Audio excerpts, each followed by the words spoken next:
अस्सलाम वालेकुम स्टूडेंट्स। आज फर्स्ट ईयर बायोलॉजी में एक टॉपिक डिस्कस करेंगे, एंडोप्लाज्मिक रेटिकुलम। शार्टली ईआर कहते हैं इसको। एंडोप्लाज्मिक का माना होता है इनसाइड द साइटोप्लाज्म। रेटिकुलम का माना है नेटवर्क ऑफ चैनल्स, यानी ईआर एक नेटवर्क ऑफ चैनल्स होता है जो कि साइटोप्लाज्म में मौजूद होता है। ये एक कम्प्लेक्स ऑर्गेनील होता है और ये ओनली यूकेरियोटिक सेल्स में मौजूद होता है। प्रोकैरियोटिक सेल में ये मौजूद नहीं होता।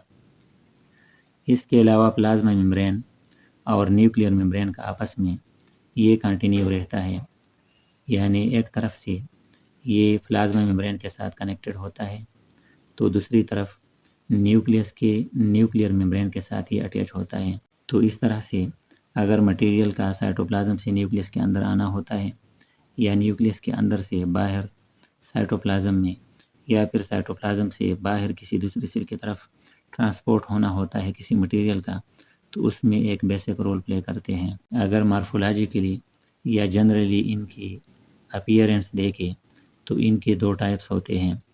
रफ़ ईआर होता है, यानी खुरदरा होता है और गैर हमवार होता है, और ये ईआर ये प्रोटीन सिंथेसिस में इन्वॉल्व होता है, यानी रफ़ ईआर के ऊपर राइबोसोम मौजूद होते हैं और राइबोसोम चूँकि प्रोटीन सिंथेसिस करते हैं तो हम कहते हैं कि rough endoplasmic reticulum protein synthesis में हेल्प करता है।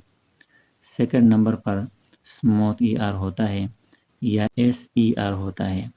ये एसईआर मेटाबॉलिक प्रोसेसेस परफॉर्म करता है, मोस्ट प्रोमिनेंटली लिपिड सिंथेसिस करता है, और इसके अलावा डिटॉक्सिफिकेशन और ट्रांसपोर्टेशन ऑफ मटेरियल।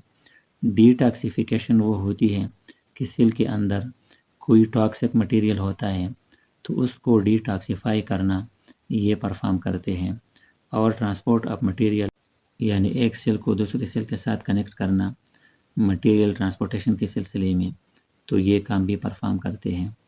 अगर यहाँ हम डायग्राम में देखें तो ये सेल की न्यूक्लियस होती है, इस न्यूक्लियस के साथ ये ईआर अटैच होता है और ये ईआर डिफरेंट साइज़ के चैनल्स पर मुश्तमिल होता है। इन चैनल्स में से अगर हम एक बाहर निकालें तो इस तरह से एक स्ट्रक्चर हम लिख सकते हैं।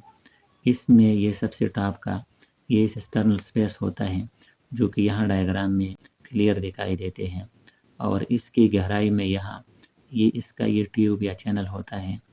इसके ऊपर राइबोसोम मौजूद होते हैं, और जब ये राइबोसोम यहाँ बाहर से मौजूद हो तो फिर ये रफ़ ईआर होता है, और इस एक चैनल को सिस्टर्ना कहते हैं, प्लूरल सिस्टर्ने होते हैं।